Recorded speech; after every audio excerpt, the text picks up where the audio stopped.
तो नमस्कार दोस्तों, स्वागत है आपका आपके channel education with double A में। और आज हम बात करने वाले हैं रजिया सुल्तान के बारे में। जी हाँ दोस्तों, रजिया सुल्तान के बारे में कहते हैं कि रजिया सुल्तान अगर एक महिला नहीं होती तो आज उसका इतिहास में स्वर्णिम अक्षरों से नाम लिखा जाता। तो देखिए, हम बात करने वाले हैं किसके बारे में? रजिया सुल्तान के बारे में। रजिया सुल्तान के पिता थे इल्तुतमिश। कहते हैं इल्तुतमिश की जब मृत्यु हो जाती है तो उनका बेटा रुकनुद्दीन गद्दी पर बैठता है। लेकिन रुकनुद्दीन गद्दी पर बैठता है तो शासन रुकनुद्दीन नहीं चलाता है, उसकी माँ शाहतुर्कान शासन चलाती हैं। तो कहते हैं कि शाहतुर्कान इतनी बदतमीज बाहियात किस्म की लेडी थी कि लोगों पर अत्याचार करती थी खूब। जब अत्याचार करती थी तो ये रजिया सुल्तान ने देखा। जब रजिया सुल्तान ने देखा, रजिया सुल्तान किसकी बेटी थी? रजिया सुल्तान भी इल्तुतमिश की बेटी थी।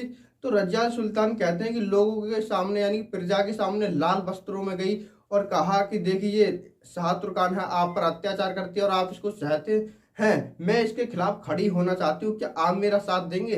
तो कहते इसने 1 डेढ़ घंटा भाषण दिया वहां पर। तो कहते कि सारी जो प्रजा जनता थी रजिया सुल्तान के साथ जुड़ गई।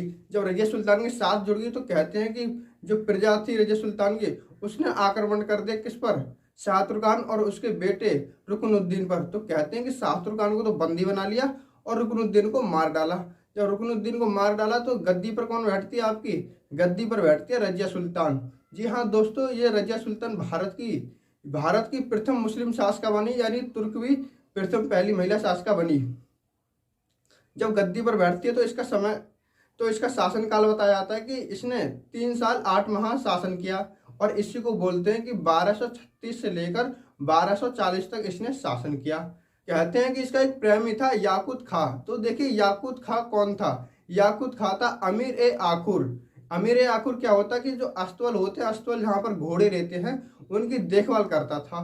कहते हैं कि जब रजिया सुल्तान घोड़े पर बैठकर जाती थी कहीं पर, तो याकूत खां क्या करता था, उसको अपनी गोदी में बिठाकर घोड़ों पर बैठाता था।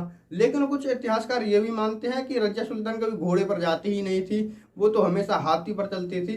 तो ये अलग अलग इतिहासकारों का अलग अलग मत मिथ है। ठीक है दोस्तों, अब समझते हैं आगे। देखिए, जो रजिया सुल्तान जो कपड़े पहनती थी वो पहनती थी कलहा और चोगा।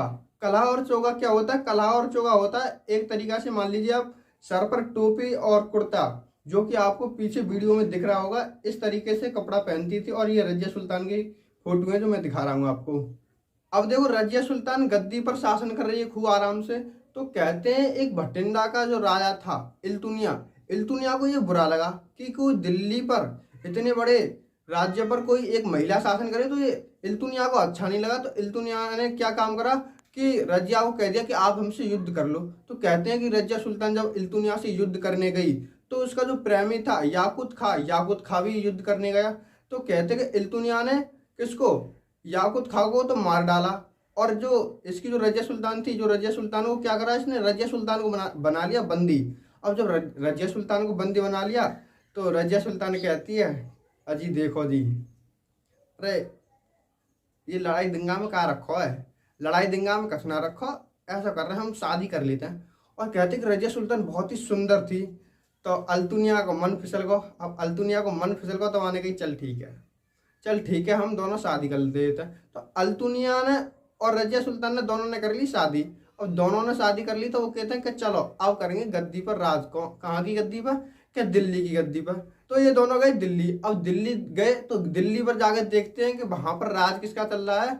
बहराम शाह का। अब बहराम शाह का राज चल रहा है। तो कहते हैं कि इल्तुनिया और रजिया दोनों युद्ध करते हैं किससे? बहराम शाह से। लेकिन बहराम शाह के हाथों ये दोनों मारे जाते हैं, रजिया सुल्तान और इल्तुनिया। तो देखिए, आई होप आपको वीडियो अच्छी लगी होगी। अगर वीडियो अच्छी लगी है तो फटाफट से वीडियो को लाइक शेयर सब्सक्राइब कमेंट कर दीजिए। हम मिलते हैं आपको किसी नेक्स्ट वीडियो में किसी नए टॉपिक के साथ। जब तक के लिए जय हिंद, जय भारत।